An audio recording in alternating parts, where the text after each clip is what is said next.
À tous pour vidéo concernant le Barça et donc du coup le possible échange XXL qui se prépare entre le FC Barcelone et Manchester City avec notamment Frenkie de Jong qui est le joueur principalement concerné côté Barça. Alors on va essayer de voir ce qui se passe, essayer de comprendre parce qu'il y a pas mal d'infos qui sortent et personnellement je vous cache pas que j'y crois pas trop au fait est que ça peut clairement se faire entre par exemple Frenkie de Jong et Bernardo Silva notamment, mais je vais vous expliquer pourquoi c'est finalement possible que ça arrive. Il faudra juste interpréter ça de la bonne manière et bien comprendre le pourquoi du comment.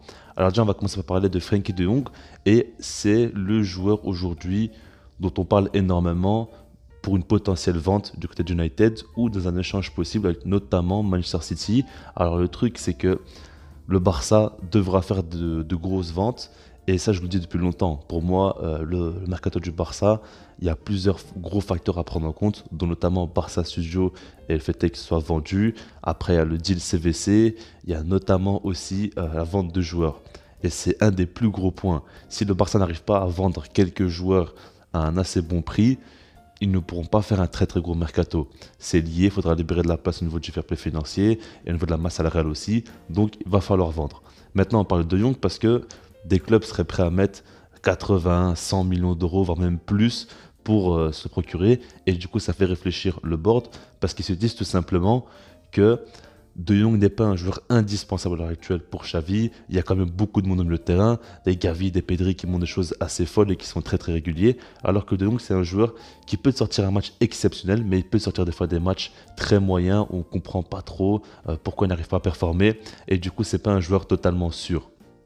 Maintenant, je pense que son profil est essentiel au Barça et c'est vraiment un joueur qui peut réussir dans ce club et qu'avec Xavi, avec une préparation, avec un mercato, avec un effectif qui sera beaucoup plus clair, je pense qu'il aura tout pour performer. Ça, il faut le prendre en compte. Maintenant, il faut quand même se dire que si une offre de plus de 100 millions d'euros arrive pour De Jong, il va falloir y réfléchir sérieusement.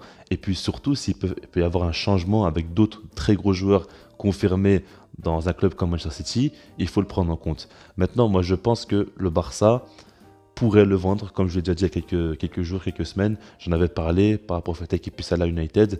Je pense pas forcément qu'il partira à United, mais je pense surtout qu'il pourrait quitter le club parce que le Barça doit vendre des joueurs. Et aujourd'hui, le joueur avec la plus grosse valeur marchande qui n'est pas indispensable au Barça, c'est De Jong. Donc du coup, c'est logique que le club réfléchisse par rapport à ça.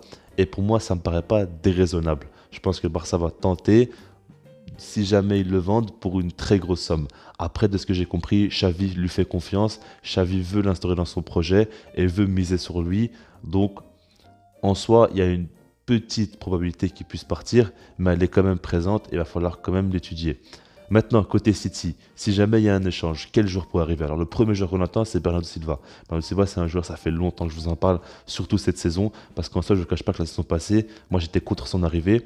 Et c'était certainement une question de profil, mais en dehors de ça, je pensais pas vraiment que c'était un joueur qui aurait pu confirmer aussi haut niveau. Maintenant, la situation du Barça est telle que, bien sûr que Bernardo Silva viendrait et sera le meilleur joueur de l'effectif, mais vous avez compris l'idée. Et là, cette saison, il m'a complètement choqué. Il fait une saison stratosphérique. Mais quand je vous dis stratosphérique, je pèse mes mots. Vraiment, parce qu'il n'est pas si décisif que ça au niveau de ses buts, au niveau de ses passes D. Si on regarde les stats, si on regarde les notes, sauf à score, je ne sais pas tout ce que ça vaut, parce qu'aujourd'hui, les gens ne regardent que ça pour voir le niveau d'un joueur.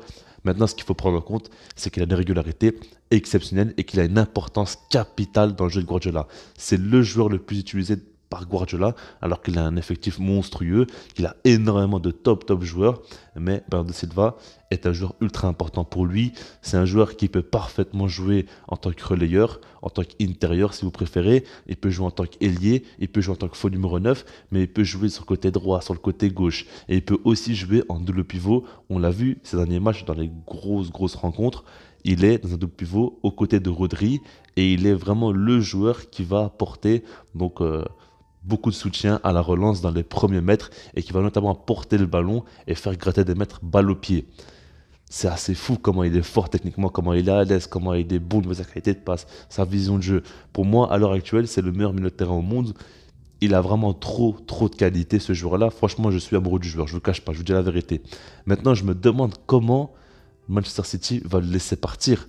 Guardiola va certainement faire sa dernière saison au club, donc il voudra avoir une équipe très compétitive. comment ils vont laisser partir Bernardo Silva, qui est le joueur parfait pour eux.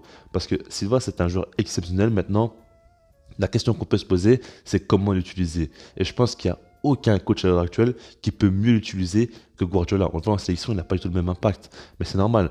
C'est un joueur qui a tellement de qualité, mais qui n'a pas véritablement un poste défini. Si tu le mets en tant qu'ailier, tu te dis que tu peux te priver un petit peu de sa qualité au niveau de la création. Si tu le mets au milieu de terrain, tu te dis que en tant qu'ailier, il pourrait quand même faire plus de différences. Si tu le mets en tant que faux numéro 9, tu peux te dire qu'à la récupération, il va moins apporter. En fait, il est tellement bon partout qu'on ne sait pas trop où le mettre. Mais Guardiola arrive à l'utiliser dans un rôle où il est un milieu assez avancé, mais c'est aussi un joueur qui apporte beaucoup au niveau de la construction du jeu. Et en plus de ça, il y a quelques phases de jeu où il est donc dans le côté droit, pas collé à la ligne, mais dans le demi-espace droit, où il peut beaucoup apporter par rapport à sa qualité de centre, qualité de dribble, qualité de passe, qualité de frappe. Il peut beaucoup faire à ce niveau-là.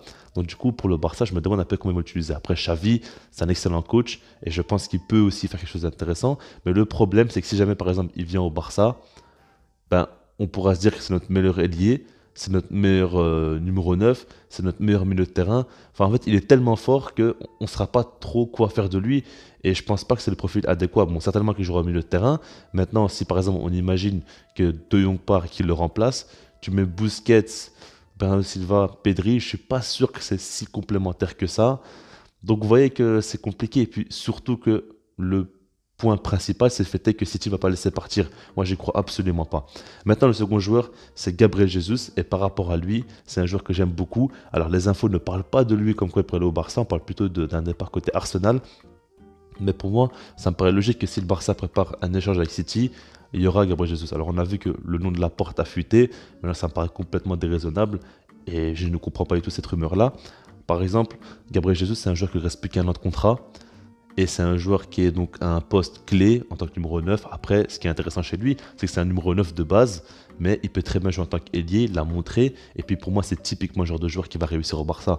On le sait, il est très à l'aise techniquement. Dans les petits espaces comme dans les grands espaces, il peut performer. C'est un joueur qui a une très bonne finition. C'est un joueur qui peut beaucoup dribbler. C'est un joueur qui peut beaucoup combiner aussi. Il peut être un point d'appui, mais il peut être aussi un joueur qui va créer des équilibres. Non, franchement, il a énormément de qualité et c'est étonnant que jusqu'à maintenant, on n'en parle pas forcément de lui au Barça. Mais en tout cas, s'il y a un échange qui se prépare entre City et le FC Barcelone, pour moi, son nom me paraît assez logique qu'il sorte. Si par exemple Lewandowski ou Haaland ne viennent pas, automatiquement, ça devient une option très sérieuse, Gabriel Jesus. Et c'est un joueur personnellement que j'aimerais voir au Barça. Après, il y a d'autres joueurs aussi que j'aimerais voir, c'est pas le seul. Mais vous avez compris l'idée.